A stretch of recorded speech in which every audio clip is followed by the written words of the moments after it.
2장 8절에서 11절 서만학교에 보도록 하겠습니다.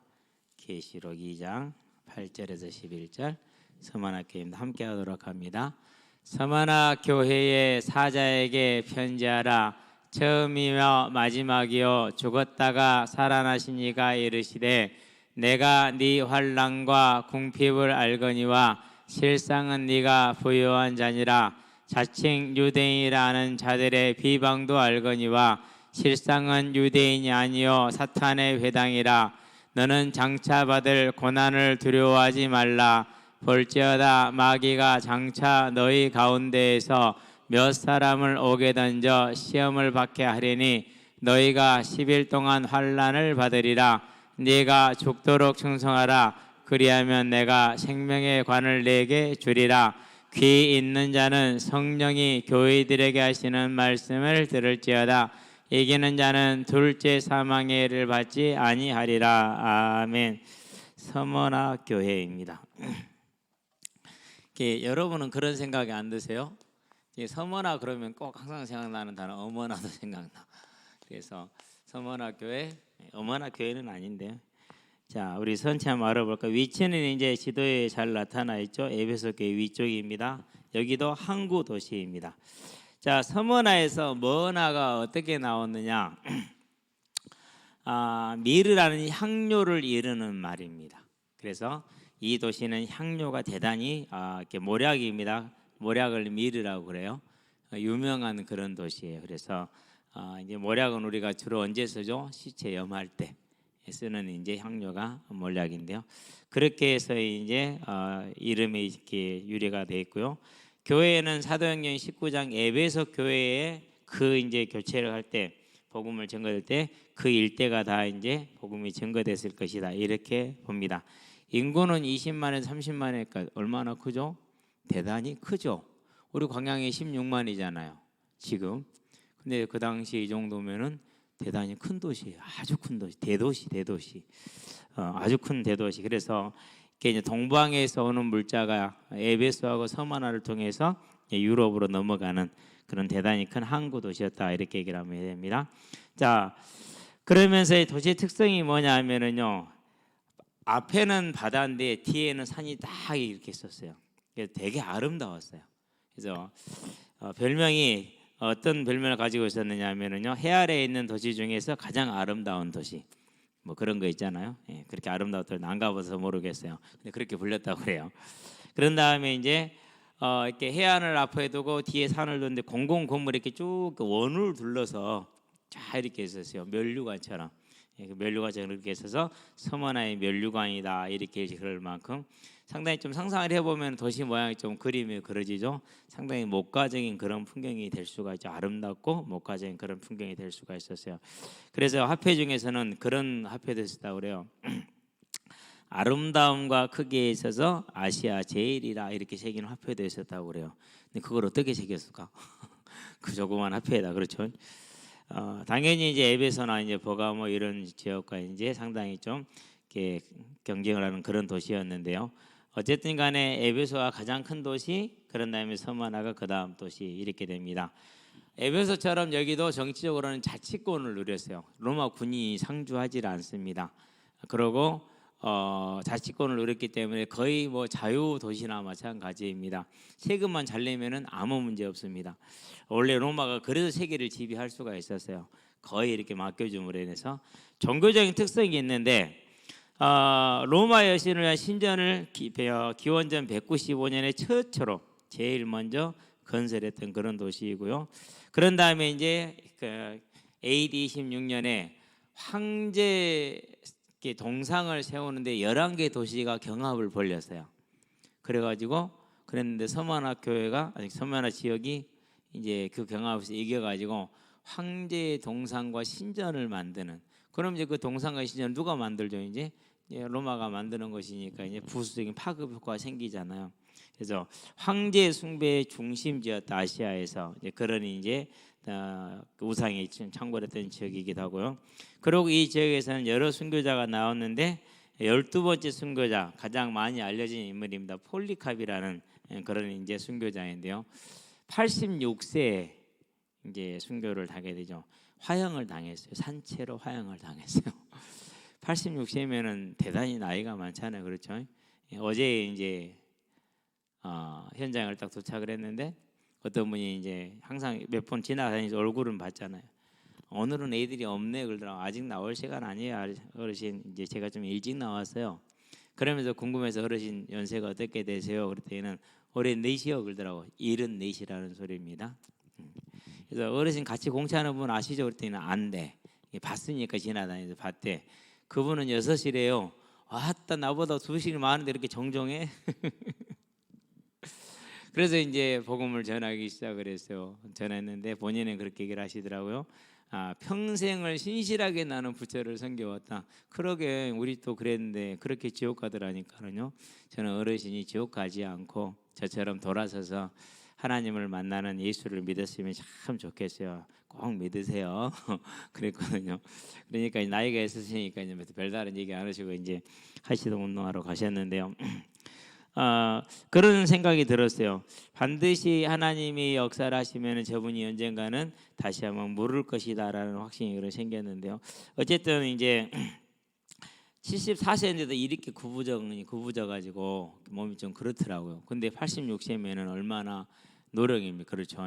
더 어려지고 아픈 것이 힘들어하고 그럴 나이거든요. 그럴 나이에 이제 워낙 이렇게 지명도가 있는 분이었어요. 학문적으로나 인격적으로 우수한 그런 인정을 받는 분이었기 때문에 로마의 이제 관리들이 사정을 하죠. 한 번만 신용만 해주시면 넘어갈 수 있다.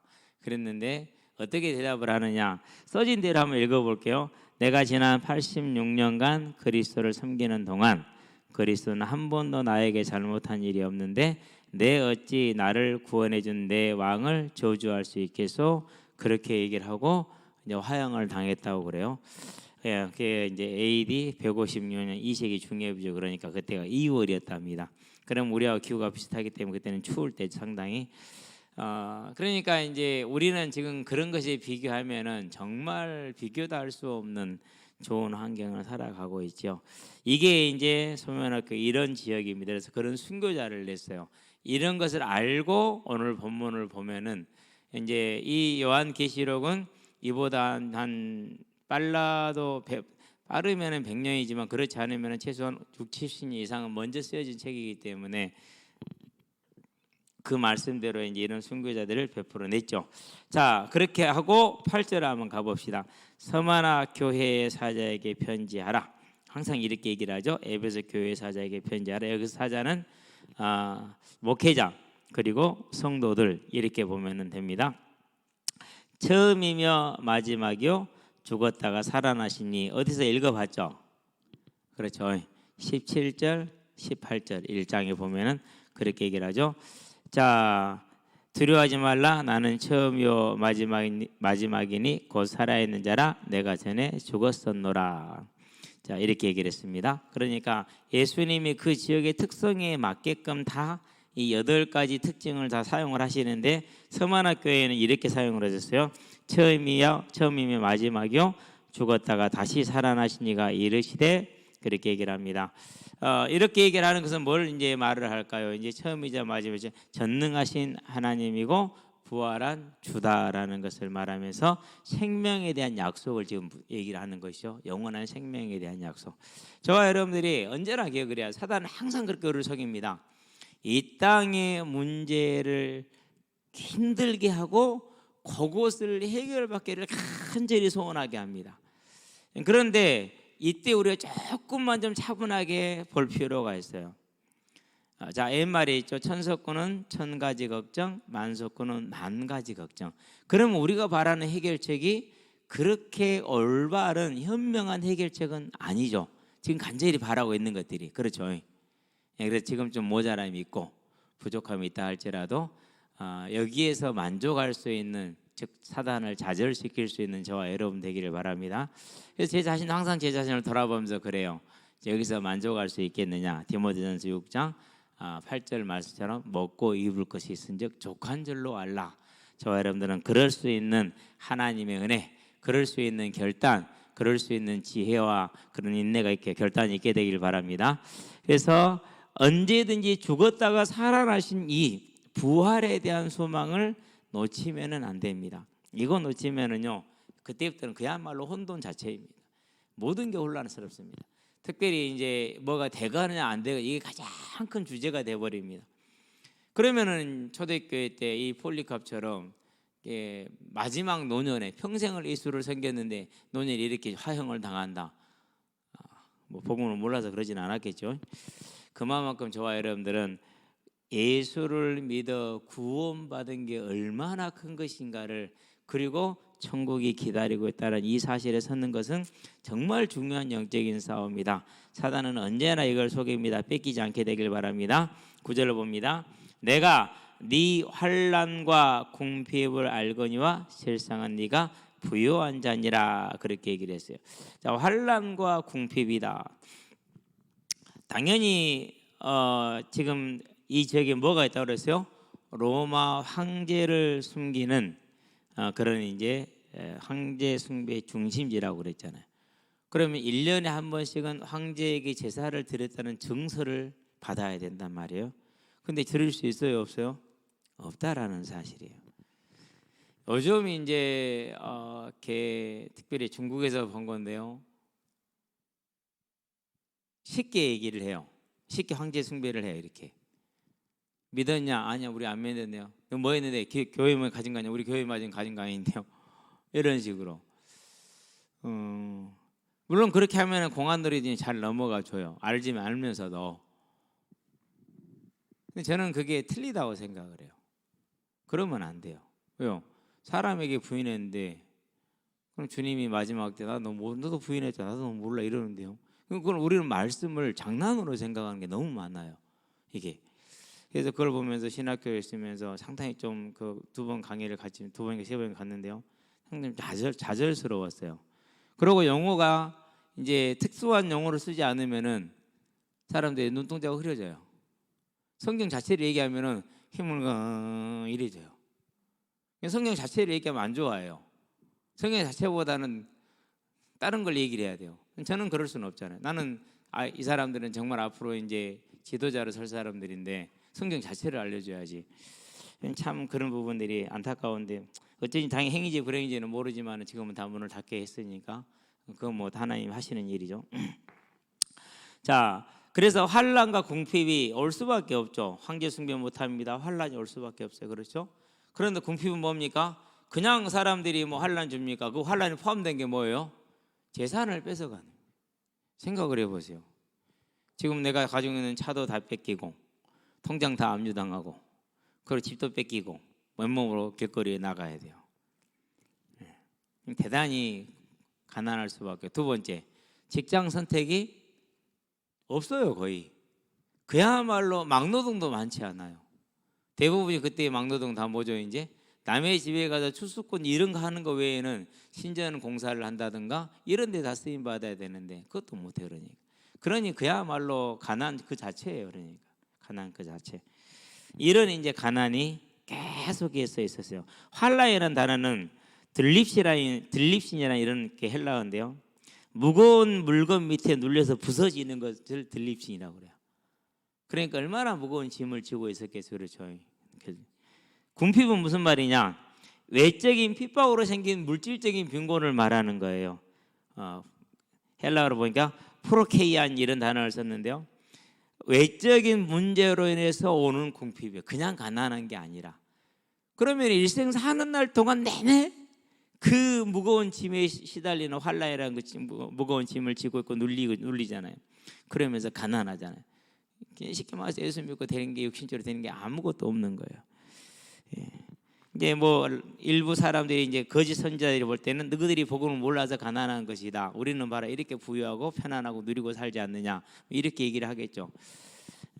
너희들이 너무 율법적에서 그렇다 이런 식으로 얘기를 할 수도 있어요. 그런데 서문학교에는 그 길을 갔어요.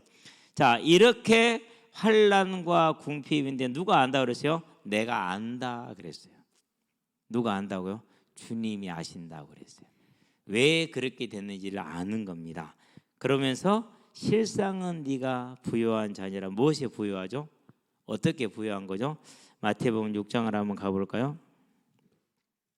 6장에 보면은 그런 얘기가 나오죠. 물질에 관한 얘기를 하시면서 자, 너희는 보물을 19절입니다. 땅에 쌓아두지 말라. 거기는 종과 동록이 해하며 도둑이 구멍을 뚫고 도둑질하느니라. 그렇게 얘기를 했어요. 그러니까 이 땅에 쌓지 않는, 즉 환난과 궁핍으로 말미암은 그 삶을 믿음 때문에 기꺼이 선택해서 가는 겁니다. 근데 그게 뭐라고요? 하늘나라도 그대로 상급으로 쌓이니까 실상은 부유한 자다, 이렇게 얘기를 하는 겁니다. 저와 여러분들이요, 우리가 믿음으로 인해서 가다 보면은 믿음을 따라가다 보니까 더 좋은 직장을 못 갈 수도 있고요, 더 벌 수 있는 데는 못 벌 수 있고 그래요. 그렇다 할지라도 우리가 주님을 중심으로 섬기는 천국의 소망 속에서 오늘 내가 복음으로 말미암아 손해 본 것은 그건 그대로 상급이 된다라는 것을 언제나 마음에 담으시게 되길 바랍니다. 집에 계시는 우리 이제 뭐 대부분 일을 하시지만은요, 그래도 이 아내분들은 뭘 해줘야 됩니까? 그렇게 해서 남편을 도와줘야 돼요. 괜찮다, 우리는 부유한 자다, 서머나 교회가 그렇지 않느냐. 자, 그러면서 말합니다. 이 환난과 궁핍을 가져오는데 가장 앞장선 자들이 누구냐? 자칭 유대인이라는 자들의 비방도 할거니와 실상은 유대인이 아니요 사단의 회당이라. 그럼 어떻게 비방을 했을까요? 여기서 비방이라는 건 근거가 없는 겁니다. 근거가. 그래서 근거 없이 헛소문을, 모함을, 거짓을 꾸며내는 겁니다. 그렇게 해서 얘기를 하는 거죠. 그럼 누가 얘기입니까? 당연히 거짓말한 사람이 그때 당시는 반드시 얘기입니다. 원래 그렇습니다. 그래서 이제 지금 이 서만학교에는 유대인만 있는 건 아니잖아. 이방 땅이기 때문에. 그런데 그들이 이렇게 핍박을 하는데 여러 가지 이유가 있는 중에서도 무슨 이유가 있느냐면요, 이제 자기들이, 이 사람들이 시기를 하는 겁니다. 쉽게 말해서 저 교회가 잘 되면 이 교회가 시기하는 것처럼, 그런 일은 거의 없습니다만은요. 그런 것처럼 그런 시기가 나서 이제 그들이 많은 거짓과 이런 것으로 이제 핍박을 하면서 누구하고 연결이 됩니까? 그게 서머나 당국하고 연결이 되는 겁니다. 그래가지고 그들이 이제 그렇게 하는데, 유대인들이 디아스포라로 흩어졌잖아요. 가장 많이 흩어진 지역이 이 소아시아 지역, 우리로 말하면 이 에베소에서 이런 지역으로 가장 많이 흩어져 있어요. 가장 그 사람들이 많았죠, 그렇죠. 그래서 그들이 처음에 박해를 가장 많이 했던 사람들입니다. 그렇기 때문에 유대인들을 통해서 받는 환란이 주가 됐어요. 그 다음에 로마 당국으로부터 받는 환란이 그 다음에 되는 것이죠. 그래서 이런 이제 어려움을 받는 것입니다.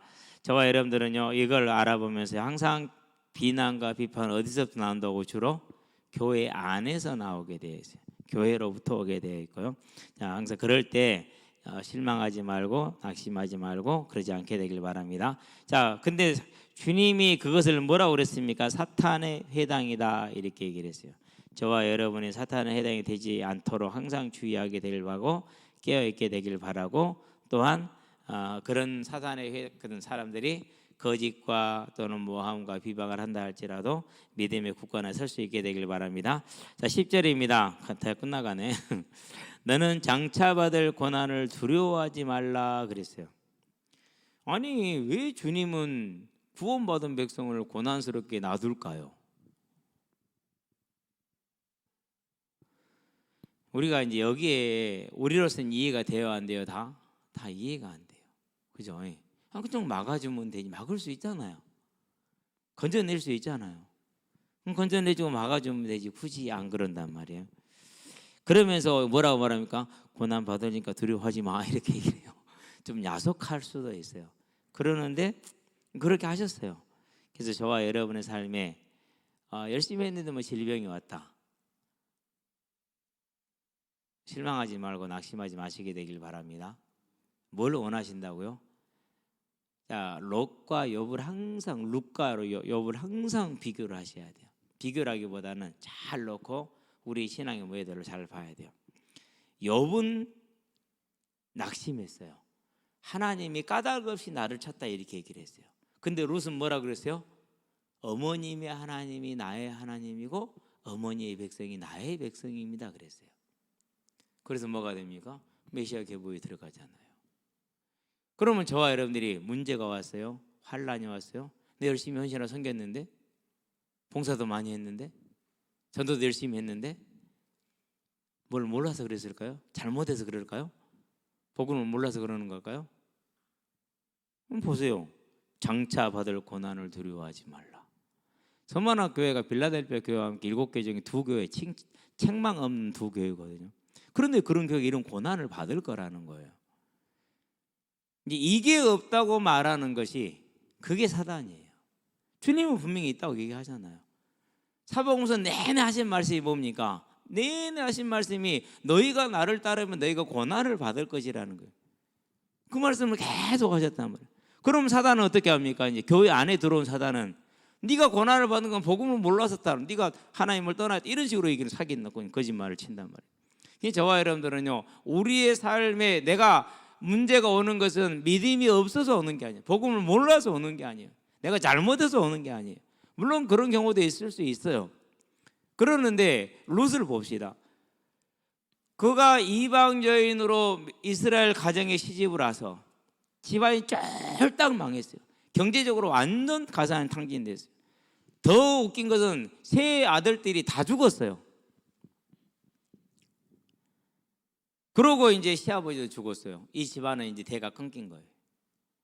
그 젊은 과부 룻이 그래도 재혼을 하면 되잖아요.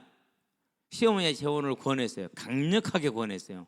나는 내 동족에게로 돌아갈 거니까 너는 네 동족에게 남아 있어서 다시 시작해라를 강력하게 권하죠. 그럴 때 룻이 뭐라고 그럽니까? 아무런 소망이 없음에도 불구하고 나는 하나님을 하나님으로 섬기는 것을 포기할 수 없다라는 그 좌절과 절망 속에서, 만약에 우리가 그것을 이제 잘못해서 그럼 어떻게 됩니까? 룻과 나오미의 가정이 뭘 몰라서요? 예, 가나안을 떠나서 복음을 하나님께 징계를 받아 이렇게 할 수 있겠죠. 물론 그럴 수 있을지도 몰라요. 그런데 롯은 뭐합니까? 그 가운데서 하나님은 하나님이고 하나님을 섬기는 건 당연한 일이고, 그래서 하나님을 섬기죠. 뭣도 없이요, 육신에 대한 아무런 소망 없이 하나님을 섬기는. 아가지고 뭐합니까? 이제 아가지고 이제 구걸하러 다녀야 돼요. 왜? 먹을 게 아무것도 없으니까. 그 구걸이 뭡니까? 그게 이제 추수기에 이제 이삭의 남은 논에 가서 떨어지 이삭 줍는 거예요. 그게 구걸이지 뭡니까? 그렇죠. 그렇게 열심히 하니까 그걸 보고 보아스가 뭐라고 그럽니까? 네가 룻이냐? 소문 들었다. 네가 시어머니를 모실 때까지 따라왔다고? 있을 수 없는 일이다. 그러면서 귀하게 여기죠. 예, 귀하게. 예, 물론 이제 안 그러고 다른 남자들 같으면 가난하고 젊고 그러니까 어떻게 한번 해볼까? 내가 좀 물질도 있고 하니까 그런 생각 할 법하죠. 그러죠? 근데 보아스는 어떻게 됐어요? 그렇지 않잖아요. 돕잖아요. 정말 순수하게. 물론 그래서 이제 그 믿음과 믿음 하나님 앞에 정의롭고 공의롭게 행한 것이 그렇게 하나님의 인정을 받는 것인데요. 그래서 저와 여러분들이 네가 장차 받을 고난을 뭐 하지 마라.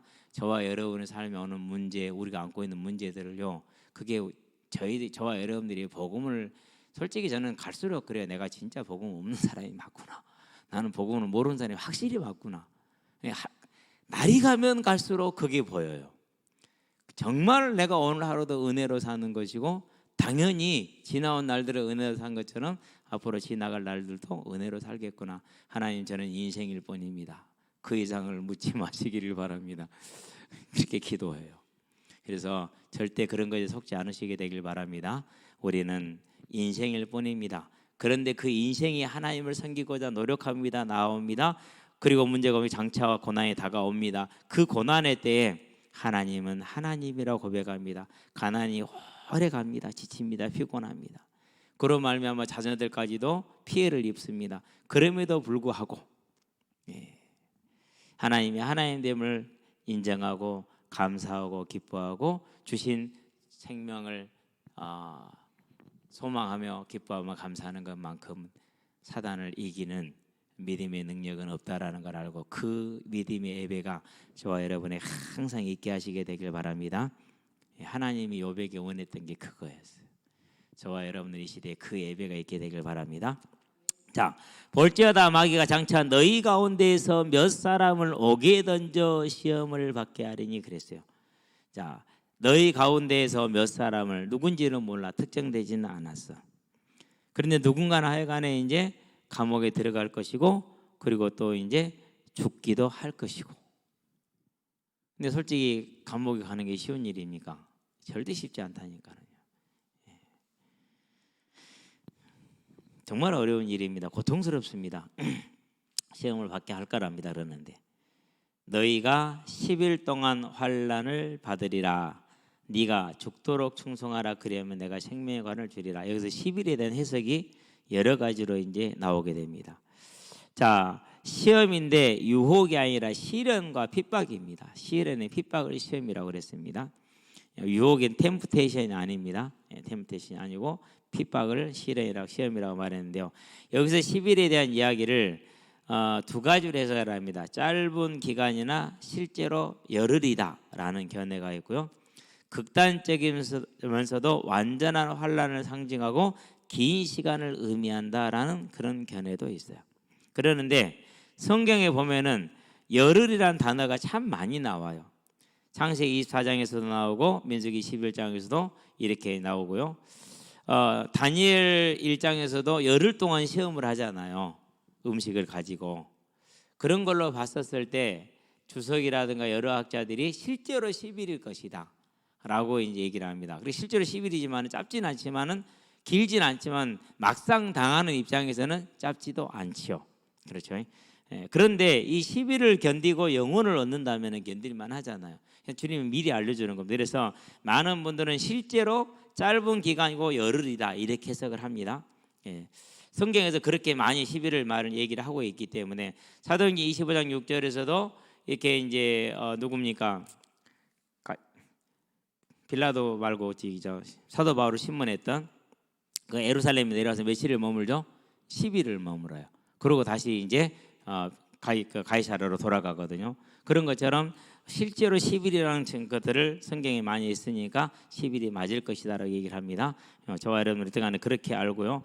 이 10일 동안에 이제 뭘 당합니까? 이제 고난을 당하게 됩니다. 그러면서 네가 죽도록 충성하라, 순교를 각오하라라는 말입니다. 쉽지는 않습니다. 절대로. 그냥 죽입니까? 주기철 목사님 그 1시간 50분짜리 그 아들님께서 얘기한 얘기를 들었는데요. 하여간에 그냥 안 죽겠어요. 죽을만 하면은 풀어주고, 죽일만 하면 풀어주고, 죽일만 하면 풀어주고 이렇게 해서요 사람을요 쉽게 말해서 숨도 못 쉬게 만드는 거예요. 그러면 당사자만 숨을 못 쉬는 게 아니고 온 가족이 숨을 못 쉬. 밖에서 문 소리만 나도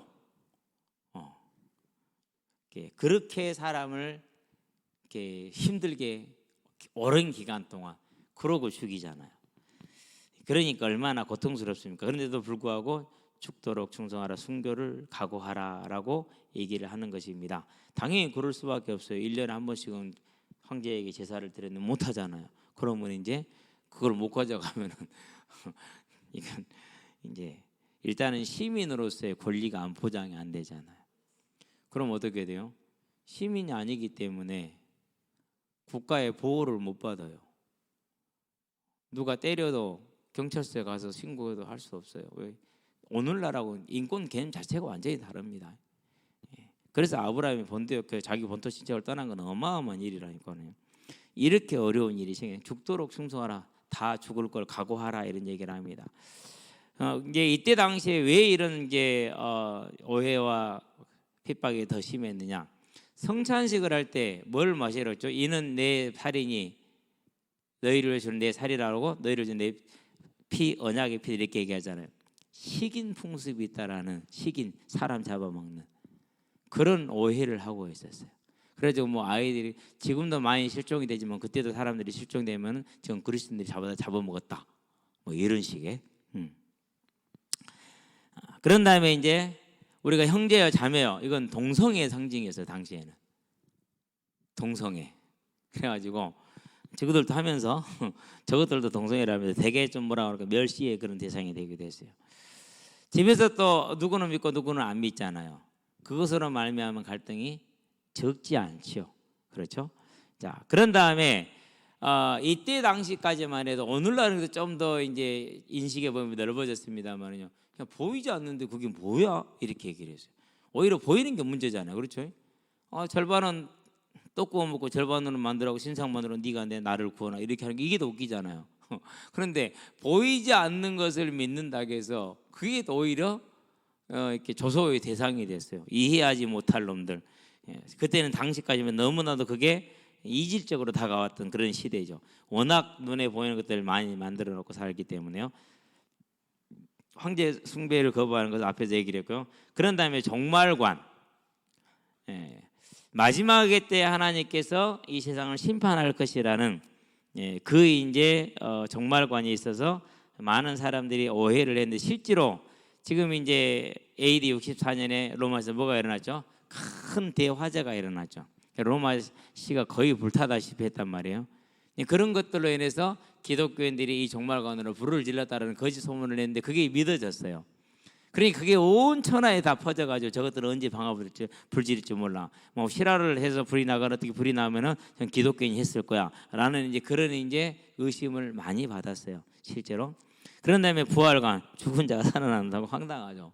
완전히 황당한 거죠. 그렇죠.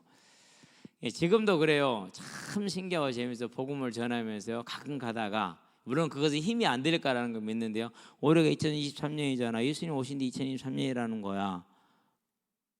그러면은요 한참 오늘 어제 같은 할아버지 한참을 저를 쳐다보더라고요. 뭔 말인가 하고. 어르신 올해가 2023년이잖아요.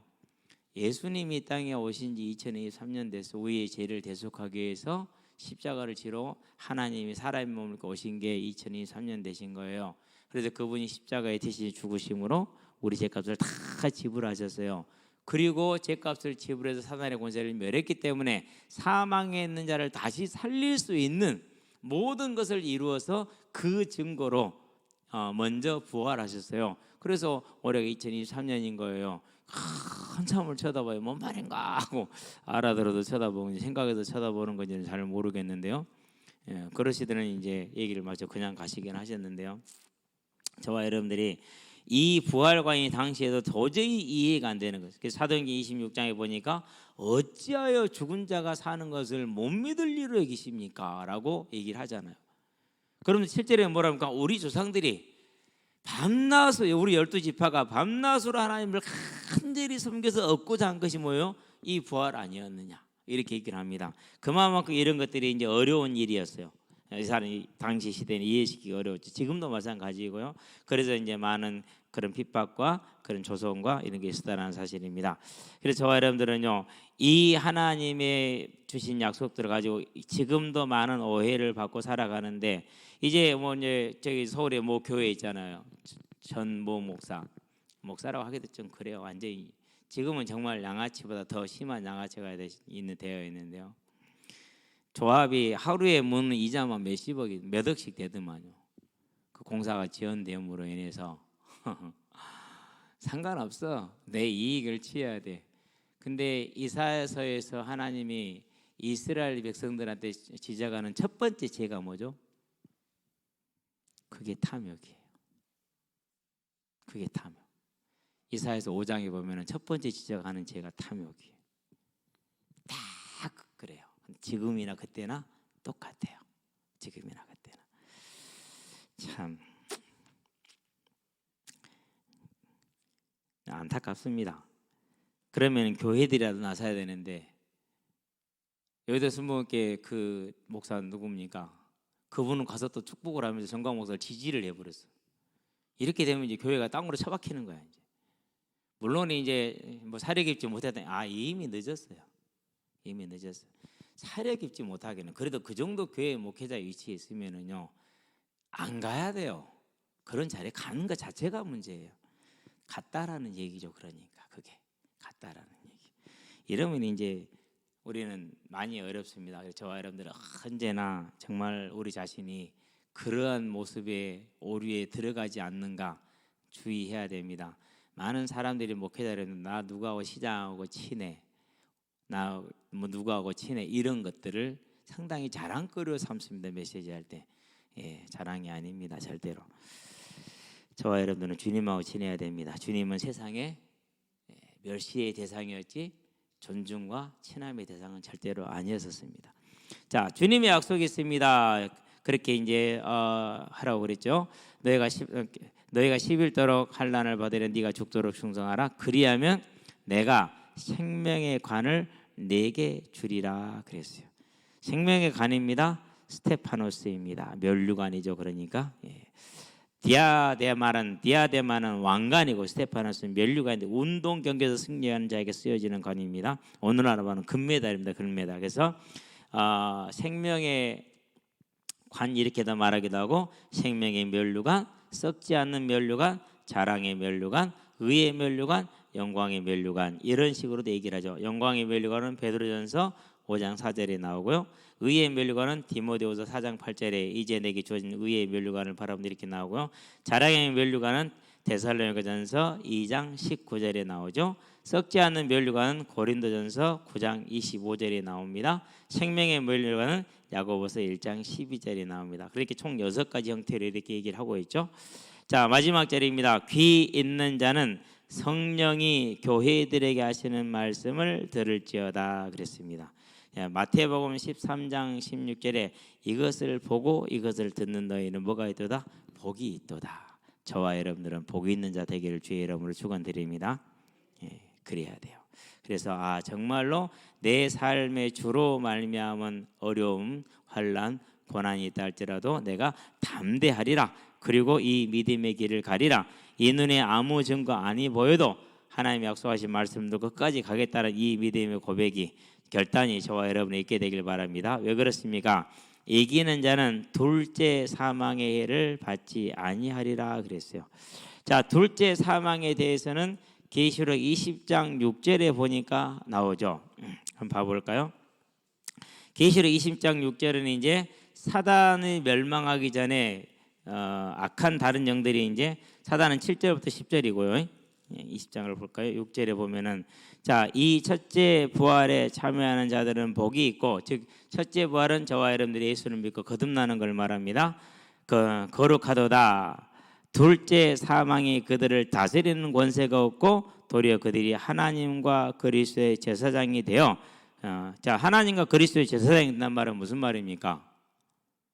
불신자들을 복음을 전해서 예수를 믿게 해서 하나님의 나라에 돌려드리는 걸 말합니다. 제사장은 그런 사명을 감당하니까 제사장이 되어 1000년 동안 그리스도에 더불어 왕노릇하리라. 교회 시대, 여기서 1000년은 교회 시대를 말합니다. 오늘을 지금 1000년이라고 말합니다.